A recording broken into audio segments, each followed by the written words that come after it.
Hi everyone, welcome back to my channel, and for today's video, andito po tayo sa Silang Cavite, and we have here two lots.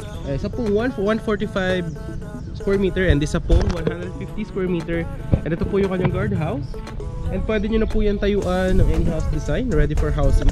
And ang kanyang barangay road is here.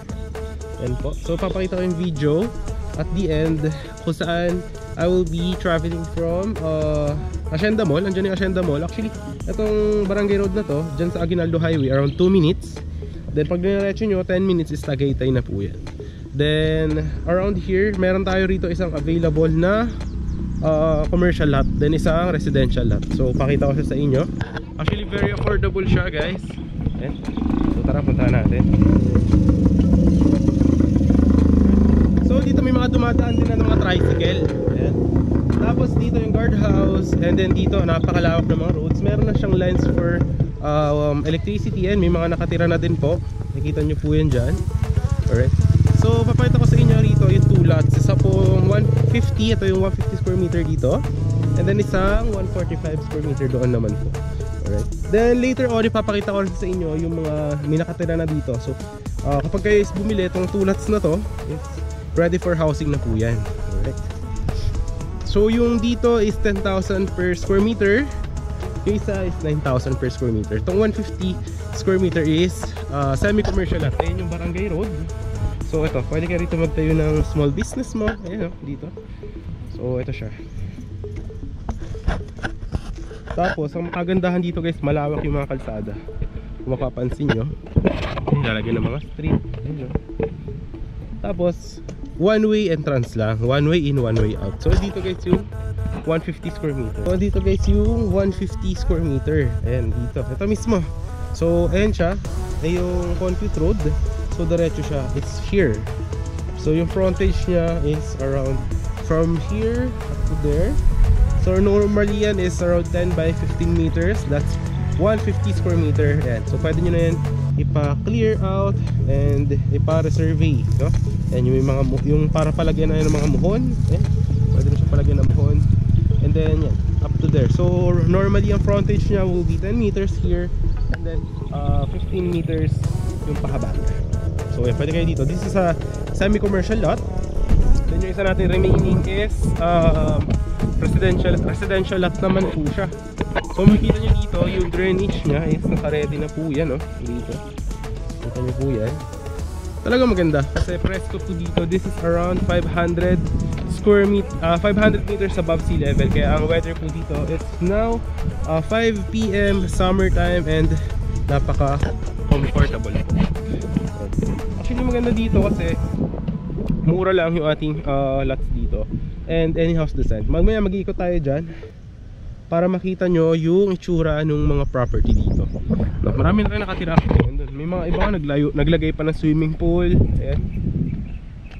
Ito maganda yun, parang artista. Maya ikutan natin yan, ilalagay natin yung motor natin while we are traveling here. Paikot. Alright. Yan, meron din tayong mga street lamp. So makikita nyo po. Alright. So ikot-ikot tayo dito, guys.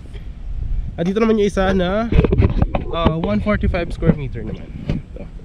So di ba ito yung concrete road. Actually malaki to. Yung dyan is around 10 meters, dito 8 meters. Ayan. Alright. Tapos may mga perimeter fence din po yan dyan for the security of the property. Ayan.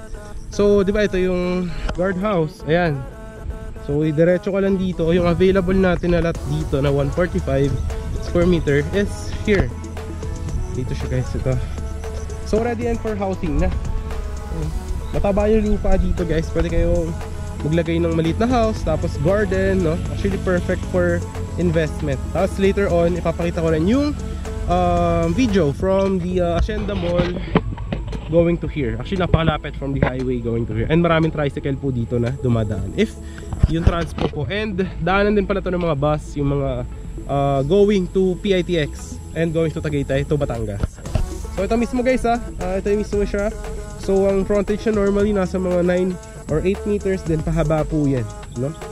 So pwede nyo na siya palagyan ng muhon, and pwede nyo na siya ipa-clear out, ready for housing po siya. And there will be yan na, yung mga lines ng electricity. So ngayon ipapakita ko rin pala yung drone shot naman yung itong property na to. At you will see here on 3, 2, 1. Here is the drone shot. Ito pong property na to.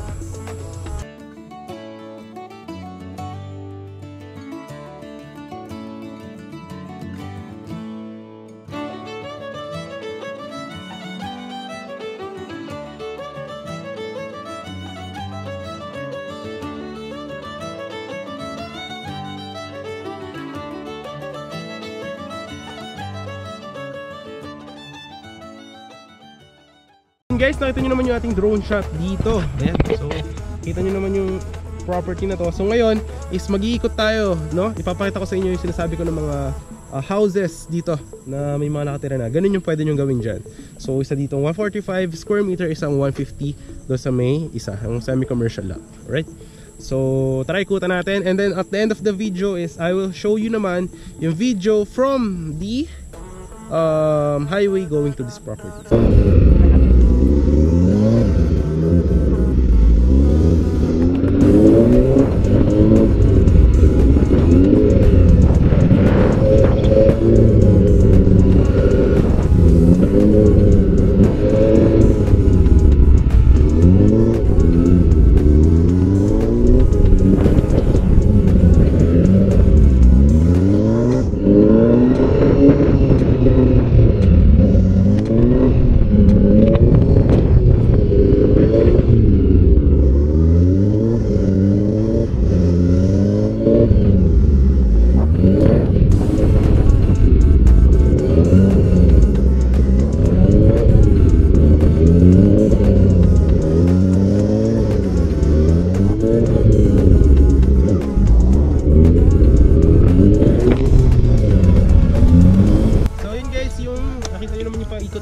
Sa property na to.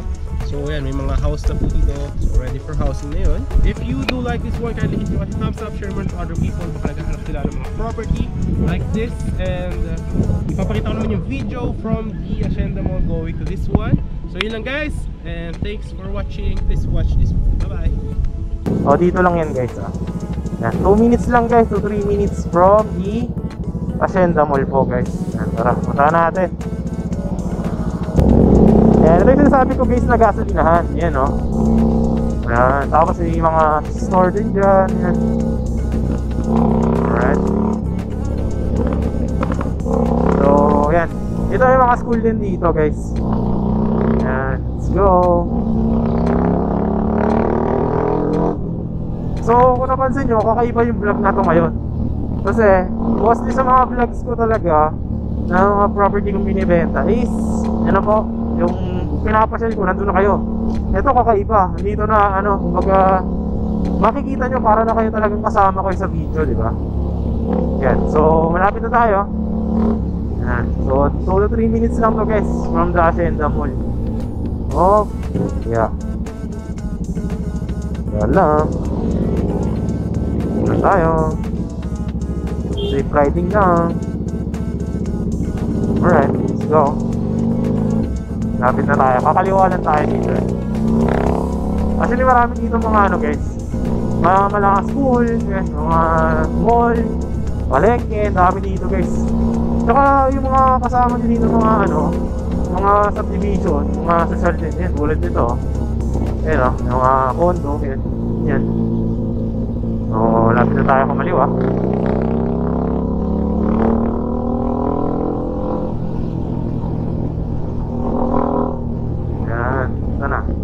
Nakakaliwa na tayo guys dito.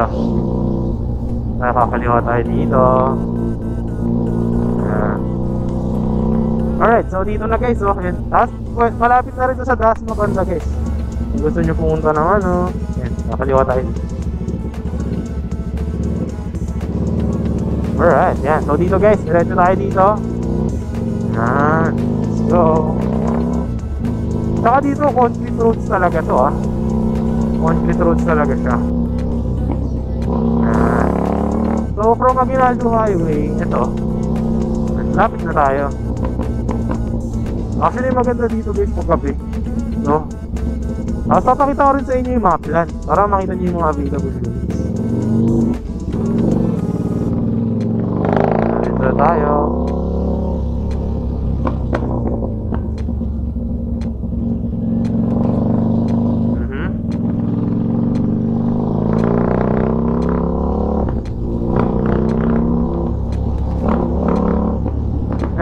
dito guys, pag gabi malamig dito. Diba? Lapit na tayo.